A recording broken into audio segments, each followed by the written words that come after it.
حبايبي اخباركم ايه؟ اللهم صل وسلم وبارك عليك يا شفيعي يا حبيبي يا رسول الله. النهارده جاي لكم بوصفه حلوه جدا جدا جدا، بس قبل ما ابتدي في وصفتي الحلوه الجميله ما تنسوش الدعاء لاخواتنا وحبايبنا في اهالي غزه، ربنا يرفع عنهم هذا البلاء، اللهم امين، بركه رسول الله عليه الصلاه وافضل السلام. النهارده يا حبايبي هعمل لكم قشطه بالرز يا شيف منى. قشطه بالرز النهارده، خليكم معايا، وصفه حصري وجباره، خليكم معايا. انا جبت بوله فاضيه هنا يا حبايبي عشان نعمل القشطه بتاعتنا النهارده، وهضيف كده يا حبايبي كوبايه الرز البسمتي وكده حلو جدا، كوبايه ميه سخنه. هسيب كده لمده ربع ساعه الرز كده منقوع في الميه بالشكل ده، بالشكل والجمال ده يا حبايبي. حقيقي الوصفه دي حلوه جدا جدا، واولادك هينبسطوا جدا جدا جدا جدا. خليكي وتابعي معايا الوصفه، وصفه بجد حلوه قوي. وهنسيب الرز كده يا حبايبي يتنقع براحته، ياخد وقته كده. وهنجيب هنا يا حبايبي ايه، صدرين من الفراخ بالشكل ده، مغسول ومتنضف زي الفل، بسم الله ما شاء الله. هقطعه قطع حلوه قوي كده، خليكم معايا بالشكل ده يا حبايبي. هبتدي اقطع كده قطع بالطول كده بالشكل ده، قطع الاستريبس الحلوه بالشكل والجمال ده يا حبايبي. ولا اجمل ولا احلى من كده، وصفه حلوه جدا جدا، وبجد عشان تشتريها دلوقتي بتشتريها بالغالي. انا بعملها لاولادي، الاكله دي حلوه قوي. الاستريبس كده، قطع الاستريبس بتطلع كده قشطه، هعملها تتبيله حلوه قوي. خليكم معايا ما تقوميش، اتفرجي كده على الفيديو، اتفرجي كده على الحلقه، حلقه دسمه وحلوه جدا وبسيطه، ومن حاجه بسيطه هتعملي وجبه حلوه جدا لاولادك. قطعناه كده يا حبايبي شرايح بالطول كده حلو جدا. هعمله لكم بطريقه وتتبيله حلوه قوي قوي، بجد هتبقى بيضه كده وزي القشطه. خليكم معايا ونشوف التتبيله مع بعض هنعملها ازاي، ونشوف يا حبايبي مقاديرنا الحلوه الجميله للقشطه معانا النهارده. انا عندي هنا البهارات، عندي قرفه وعندي جنزبيل وعندي فلفل اسود وعندي بابريكا وعندي شويه من توم باودر وبصل باودر وعندي شويه من الملح وشويه من الكمون بالشكل ده. شايفين المقادير حلوه قوي كده، هضيفها. وعندي هنا فنجان من الدقيق بالشكل ده، وفنجان من الحليب بالشكل ده يا حبايبي.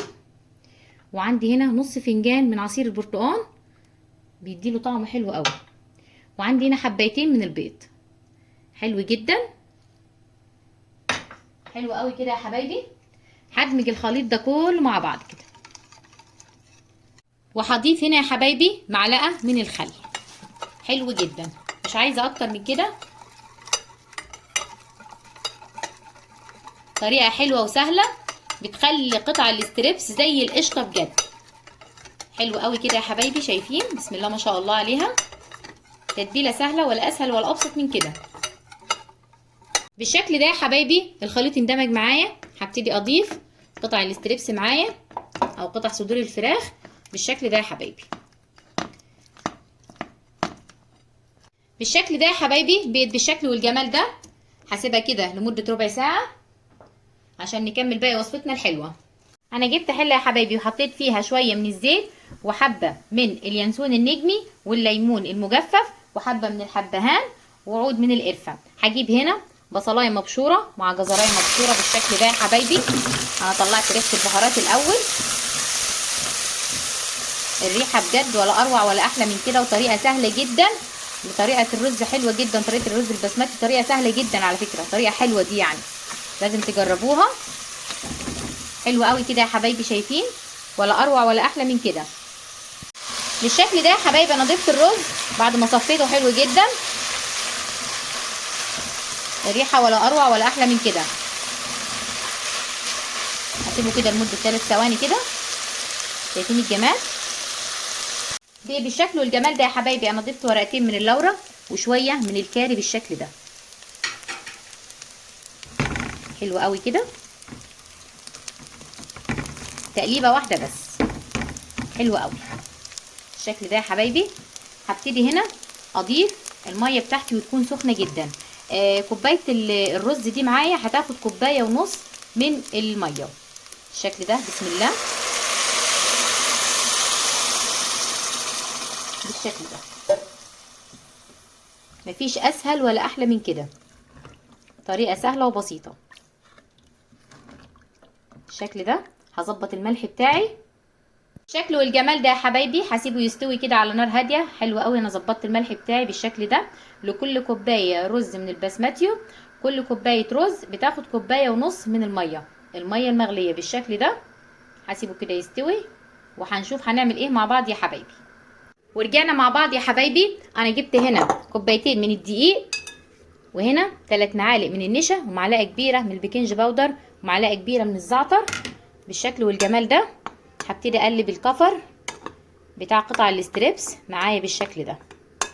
طريقه سهله جدا وبسيطه، بتخلي الاستريبس كده في مكان تاني، وبتخليه قشطه معاكي قشطه، بيبقى حلو جدا، احلى بجد من المطاعم بكتير. جربي الطريقه دي، طريقه سهله ووصفه حلوه وسهله بجد يعني. الشكل ده يا حبايبي كده خلاص تمام زي الفل كده.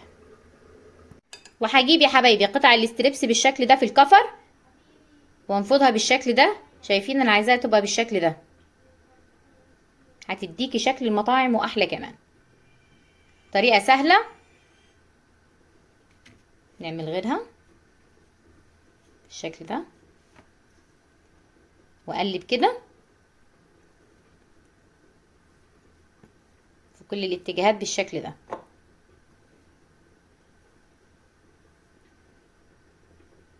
بعد كده تنفضيها كده. شايفين هخلص كل الكمية. انا جبت طاسة يا حبايبي وضفت فيها شوية من الزيت كده محترمين. هضيف هنا قطع الاستريبس بالشكل ده. شايفين بسم الله ما شاء الله، مش عايزة الزيت يبقى سخن قوي. بسم الله. بس اهم حاجة الزيت يبقى غزير يا جماعة. هبتدي كده اضيف قطع الاستريبس معايا بالشكل ده. شايفين الجمال يا حبايبي؟ بسم الله ما شاء الله. شايفين اللون الذهبي الجميل؟ حلو قوي كده. هسيبه يستوي براحته ونشوف الشكل النهائي مع بعض. وده الشكل النهائي يا حبايبي. شايفين معايا الرز خطير بجد، والكاتشب ده بيتي يا حبايبي، ولا اروع ولا احلى من كده. قطع الاستريبس معايا خطيره بجد، من صدرين فرخه عملنا كل الكميه. بسم الله ما شاء الله، اللهم بارك. ولا اروع ولا احلى من كده. وصفه حلوه وجميله ولذيذه، اولادك هيحبوها. حلو جدا. شايفين يا حبايبي؟ بسم الله ما شاء الله، ولا اروع ولا احلى من كده. شايفين كده؟ بسم الله. قشطه ولا مش قشطه؟ قشطه ولا مش قشطه؟ شايفين الجمال؟ ولا اروع ولا احلى من كده. اتمنى الوصفه تعجبكم وتجربوها. وصفه حلوه جدا. هشوفكم في وصفات اجمل واحلى. باي باي.